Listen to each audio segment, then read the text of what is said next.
bienvenue pour ce nouveau numéro de l'Actu Bourse, le magazine des tendances de marché et des sociétés cotées. Et j'ai le plaisir d'accueillir aujourd'hui sur le plateau Cyril Ledrand, directeur général de Vernier. Bonjour Cyril. Bonjour Laurent. Alors Vernier, spécialiste des énergies renouvelables, et oui, fabricant d'éoliennes, fondé en 1989, introduit en bourse en 2007. Voilà pour le portrait très rapide de la société. Cyril, justement, est-ce que vous pouvez peut-être le compléter pour nous et nous expliquer en détail quels sont concrètement aujourd'hui et l'histoire et le métier de Vernier?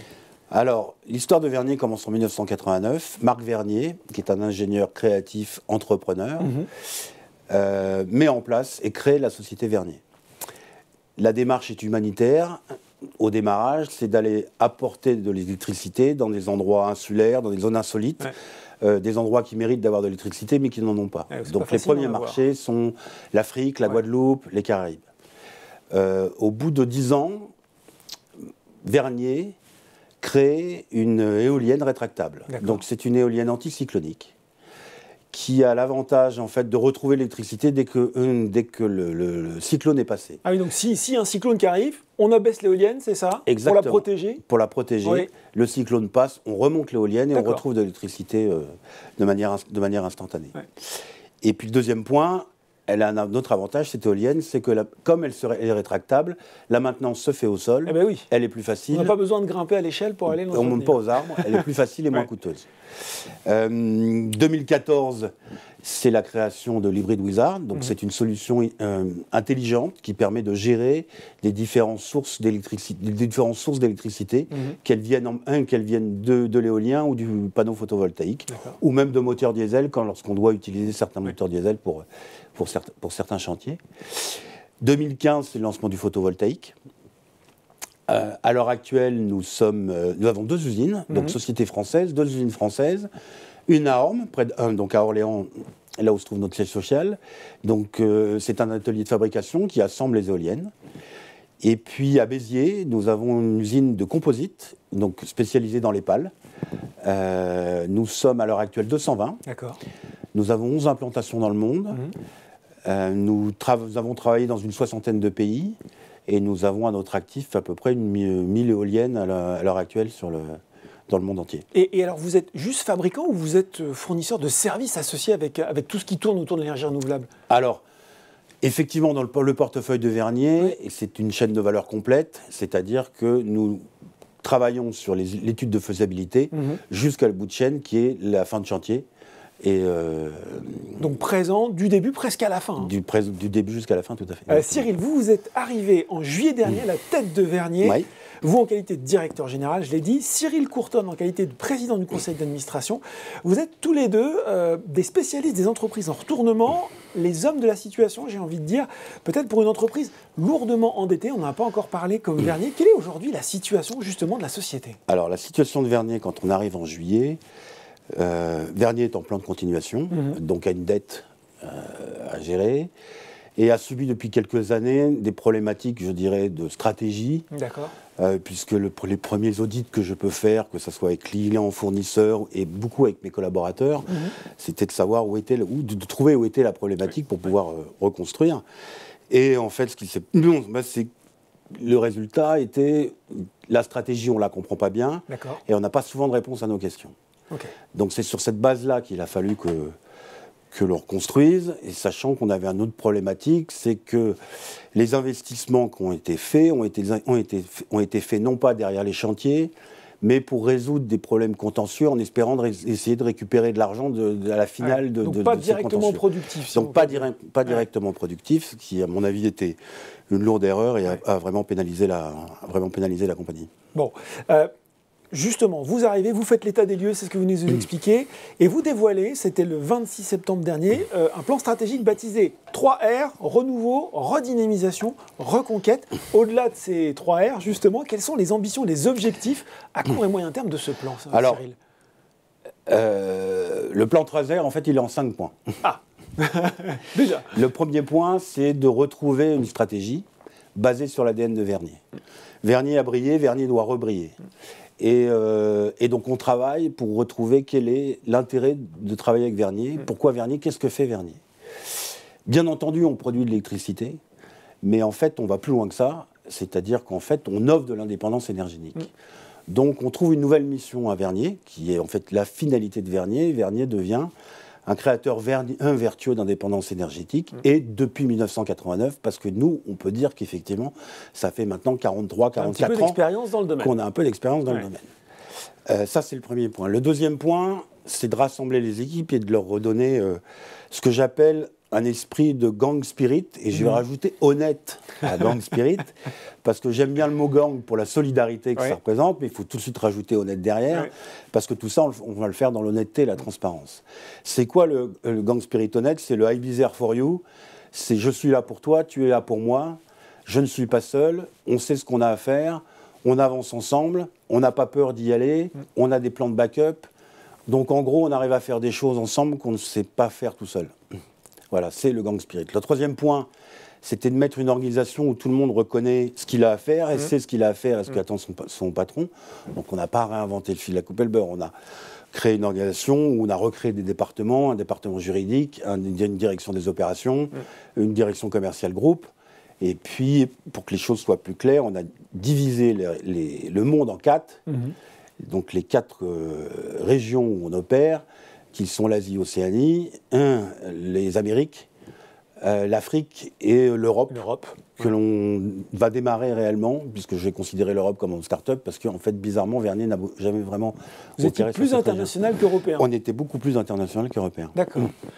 Est-ce qu'au moment où on se parle, c'est-à-dire en mars 2023, il y a déjà des premiers résultats tangibles de ce plan 3R, qui est en fait en 5 points? Alors, il y a des premiers résultats parce qu'il a fallu qu'on trouve un financement pour pouvoir opérer, pour pouvoir relancer l'entreprise et la machine. Donc ce financement est certes un financement dilutif, parce qu'on a cherché forcément, quand je suis arrivé, j'ai passé tout l'été à chercher, on va dire, des investisseurs traditionnels, fonds d'investissement, ou des banques, ou des choses comme ça, mais l'état de la société faisait que Vernier n'était pas éligible. Donc on est allé sur ce qui existait en bourse, l'Equity Line, et avec le choix de dire, si vous voulez, ma feuille de route à l'origine par l'actionnaire de référence était de dire, il faut que tu sauves le cours, il faut que tu sauves la compagnie. Société, c'est ça. Maintenant, je ne peux le sauver que le cours qu'à partir du moment où j'arrive à sauver la compagnie. Et donc, si on ne prenait pas cette décision d'aller sur ce type de financement après avoir recherché d'autres solutions, c'était fini. Voilà, c'était fini. Donc, il n'y avait plus d'emplois, il n'y avait plus de cours, et tout le monde perdait tout, et l'actionnaire perdait. Donc oui, il y a des premiers résultats qui ont marqué, en tout cas, les gens de l'entreprise, parce qu'ils étaient très en attente de ces premiers résultats, enfin de leurs premiers résultats. Donc je vais vous donner quelques exemples. Bien sûr. Donc sur le Pacifique, on a créé une filiale Wallis et Futuna. D'accord. On a déjà des contrats, on a déjà un certain nombre de personnes qu'on vient d'embaucher. On est en train de créer ou une succursale ou une filiale au Fidji, parce qu'on vient de récupérer un contrat de 8 millions. On est en train de se mettre en ordre pour lancer une opération IPP où nous avons récupéré le contrat toujours en Nouvelle-Calédonie. L'Amérique du Sud, en donnant les moyens à notre patron de filiale, alors que la filiale existait depuis 2 ans, voire 3, mais faisait 0 de chiffre d'affaires, en donnant les moyens à notre patron de filiale au Brésil, et ben, il nous a trouvé, il a embauché une vingtaine de personnes. Il a déjà trouvé les contrats, il a fait les choses dans l'ordre. Il a trouvé les contrats, après il a embauché, et maintenant on a déjà 5-6 contrats et des belles prévisions. On a pu lancer un gros contrat, l'un des plus gros contrats en photovoltaïque en Afrique, au Niger, à Agadez. Et puis on va démarrer l'Europe. Autre point important, c'est qu'en donnant les moyens aussi à l'usine de Servian, notre directrice usine a eu une idée en disant, je suis une spécialiste des composites, les composites c'est pas que les pales, je peux aussi travailler pour l'industrie nautique. Donc une diversification. Une diversification, donc grâce à elle, en fait, son centre de coût est en train de devenir un centre de profit, puisqu'elle a déjà son premier contrat qui est rentré sur ce domaine. Qui est rentré sur ce domaine. Cyril, je pense aux investisseurs qui nous regardent. Quelles sont les perspectives du groupe à moyen long terme financier? Est-ce que c'est trop tôt pour parler d'objectifs financiers? Je comprends que le carnet de commandes se remplit. Pour rappel, quand même, en 2021, Vernier, c'était un chiffre d'affaires de 12,7 millions d'euros, une perte nette part du groupe de 6,6 millions. Quelle trajectoire vous êtes en train d'impulser? Alors, le gros avantage, c'est qu'on est sur un marché porteur et on a une vraie histoire. C'est-à-dire qu'on a les clients sont là quand on a 45 ans d'existence et les clients sont là. Ouais. Donc, il a fallu qu'on redonne confiance aux clients, ce qui faisait partie des 5 points, l'un des 5 points que je vous ai évoqué tout à l'heure. Mais le point important, c'est qu'au-delà de ça, on a travaillé pour moderniser notre éolienne. Sur un plan de stratégie industrielle, on a travaillé pour toujours continuer à faire la différence. On est les seuls à l'heure actuelle à avoir cette éolienne rétractable. D'accord. Mais cette éolienne rétractable, elle marche aussi bien dans les régions anticycloniques que dans les régions qui veulent utiliser des éoliennes qui sont rabattables, parce que du coup, c'est plus facile de faire la maintenance, d'opérer la maintenance. Bah oui. Donc, qu'est-ce qu'on a fait? On a travaillé pour mettre des capex, pour se dire, elle fait trop de bruit, donc on travaille à l'heure actuelle sur le bruit, et puis pour la rendre à vitesse variable. Donc, toujours essayer de garder ce coup d'avance grâce à l'innovation. Sur le photovoltaïque, à l'heure actuelle, c'est en toute transparence, je vous dirais, on achète tous nos panneaux photovoltaïques au même endroit, en Chine. Là, pour le coup, pas de surprise. Et la valeur se fait et sur l'ingénierie et sur la pose. Donc on s'est dit, qu'est-ce qu'on doit faire pour justement avoir cette chaîne de valeur? On a regardé le marché européen et surtout le marché français déjà en bas de chez nous, et on s'est dit, il manque des poseurs. Il manque cruellement des poseurs. Donc, on est en train de créer un centre de formation de poseurs.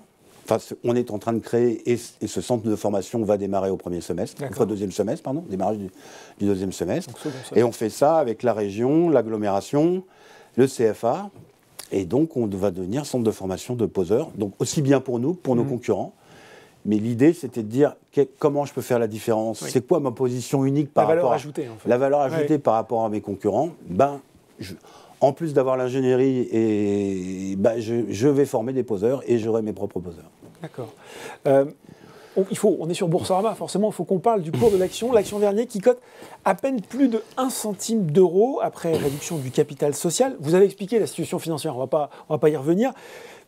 Peut-être question un peu prospective. Comment vous comptez reconstruire l'histoire boursière, justement, de la société? Alors, je suis conscient que le cours est chahuté. Je suis conscient que les actionnaires, du coup, sont chahutés. C'est pour ça que je m'adresse à eux en disant, comprenez bien que c'est en remettant de la brillance sur Vernier qu'on arrivera à faire remonter le cours.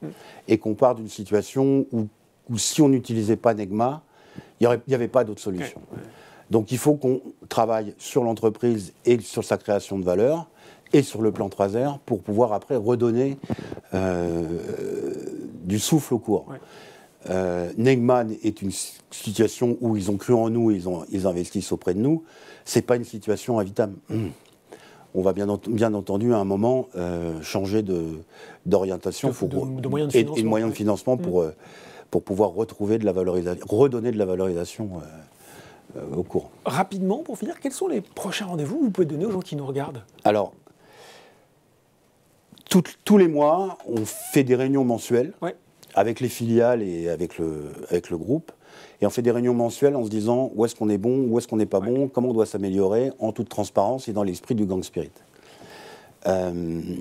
Depuis le mois de septembre, on n'avait pas trop communiqué parce qu'on était en train de plein de réflexions sur quelle vision, quel chemin, quelle stratégie. Maintenant, on sait exactement quelle stratégie on adopte, quel portefeuille de produits on travaille, quelles sont les régions que l'on doit développer et comment en fonction de leur niveau de maturité. Et ce que je vous propose de faire avec les actionnaires, c'est de continuer, puisque c'est ce qu'on fait depuis le mois de septembre, on communique 10 fois plus que ce qui était fait auparavant. Pour l'instant, c'est par le biais de communiqués de presse. Et de vidéos. Puisque nous démarrons les vidéos. Et donc, c'est de pouvoir les informer également, et par communiqué de presse et par vidéo, régulièrement, de l'où on en est dans le plan 3R, et de continuer à leur donner les bonnes nouvelles et les moins bonnes nouvelles quand ça doit se présenter. Ce qu'on ne souhaite pas, Bon ben voilà, merci beaucoup Cyril Ledran, directeur général, d'être venu nous présenter les nouvelles ambitions de Vernier. Merci. L'Actu Bourse, c'est fini pour aujourd'hui, mais on se retrouve très bientôt pour un nouveau numéro.